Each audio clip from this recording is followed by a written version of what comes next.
What's going on, everybody? YL from RebelEars.com here again. Another session of mixing with YL. I'm going to give you guys a quick tip today. I'm going to show you all the easiest way to get files from one session to the next. All right. This comes in handy when you have your own templates that you prefer to use.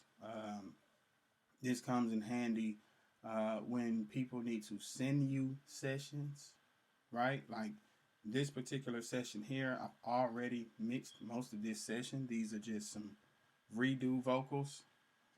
So I'm going to take these vocals. I don't want to use the session he recorded himself in because I don't use any of these plugins. I'm going to take just the audio files and pull it into my session where I'm already mixing this song. All right. So I'm going to show you guys the easiest way to do this, right? So if you're an artist, a producer, or an engineer, this is the easiest way to transfer files from one session to another session. All right. Boom. So first thing I want to do, I want to pay attention to what I want to move, right? So of course I want to move all this. I already have these vocals. This is Project Pat's vocals. Pat Talk. Ew. Whatsoever. Alright, so I already have these vocals. I already mixed these vocals. I just want these vocals up here, that's up top, that he re-recorded, just to give us a better sound to go along with this Project Pat feature. Got it? I've already mixed the beat, so I don't want the beat. The beat is already mixed in the other session that I'm already working on. Project Pat's vocals is already mixed in the other session that I'm working on. I've already done that work. So now I want this. So the first thing I want to do is highlight everything from the beginning of the song to the end. So the easiest way is to go from the end of the song all the way to the beginning until you can't go anymore, right? I'm going to highlight all of these. So I'm just going to drag. You can see this is my cursor. I'm highlighting everything. Now, now look, pay attention to this, right? This is important. I'm glad I saw this myself. I'm leaving this out. So when I do this, I got to make sure that I'm getting every single waveform, every piece of audio that is there, right? So in this case, I'm just going to go a little bit behind these, right? So I'm going to start here. I'm going to drag all the way to the beginning, all the way to 0. Because when you transfer your files over, you want them to already line up to the song. If you do not highlight all the way to the very beginning of the song, then when you import these files, right? When you import these files into your next session, they're all going to just start at 0. So highlighting this right here allows you to get 0. Highlighting all the way to the beginning just allows you to make sure that this waveform right here, these vocals are still going to be right here on this bar, on this minute, on this second. It's going to be right in position when I move it into the next session. All right. So if you just highlight just this here, if you do something like this, then when you get these tracks, right? Once you get these tracks into the next session, they're all going to end here. And you're going to be trying to slide them over and line them up in place. All right, so that is very important. So rule number 1, make sure you highlight every single piece of the audio. All right, so go a little bit behind the audio if you can. Rule number 2, make sure you highlight all the way to the beginning of the song. All right, all the way until you can't go anymore. It's at 0. Right, so you're highlighting the entire song basically. All right, now what you want to do, you want to consolidate these. All right, so we're going to use our quick keys. It's going to be Shift Option 3. You can see it's ring. Voila. Right, now consolidation just means to bring together. So we took all of those cuts and edits that were out and we just made it one solid track. All right, it's one solid track. Now, this is how I do this. Now, what I can do now I can bounce these out individually if I just want to solo this one and bounce out the whole thing. If I bounce it out, it's going to line up right where it's supposed to be, right? Because the beat is going to play from here and the vocals will still come in on time, every time. All right, but that's not what I'm going to do. Bouncing it is the long way to do it. So bouncing out each track individually, to me, just doesn't make sense. All right, so what I do, I go in, I right click on my track, and I'm going to rename my track.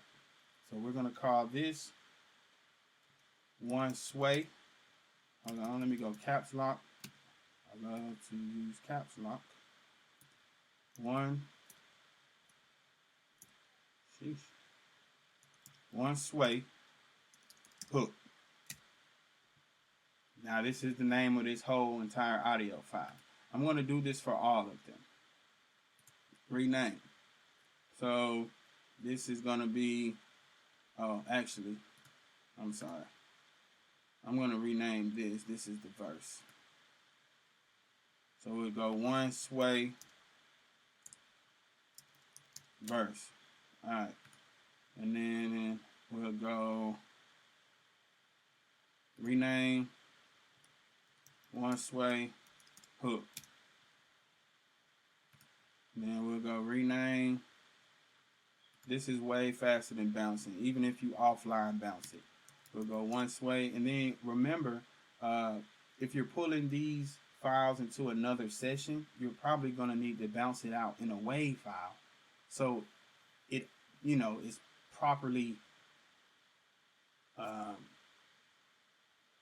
so you probably want to bounce this out in a WAV file, because you probably want a lossless file going into a mid session. You don't want a compressed file and you have to try to mix it, right? So that's going to be taking up way more storage. You got all of these different individual bounces and they're all WAV files. That's going to just, this is a whole lot easier.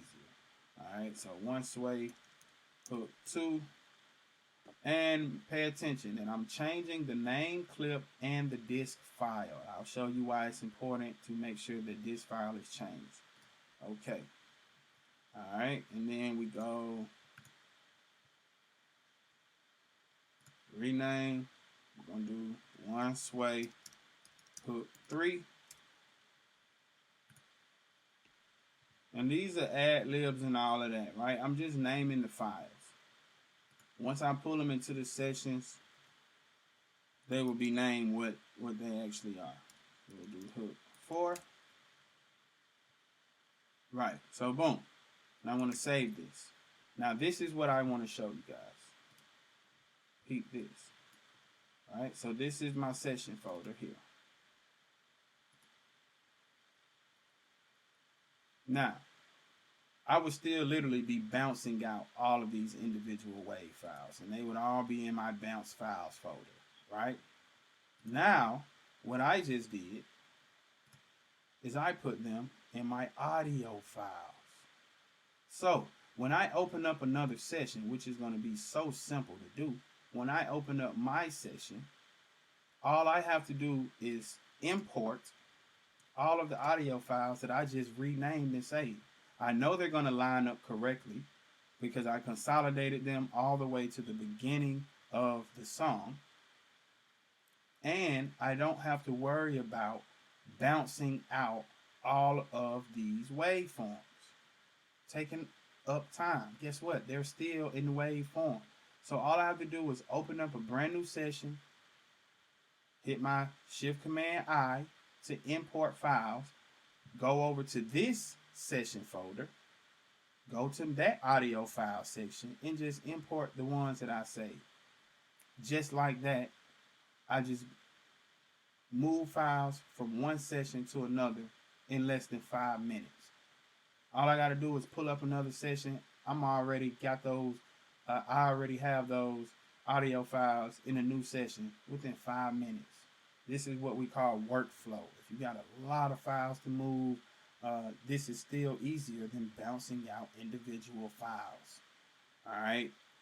And this is also a way of making sure that you are moving files in their raw form.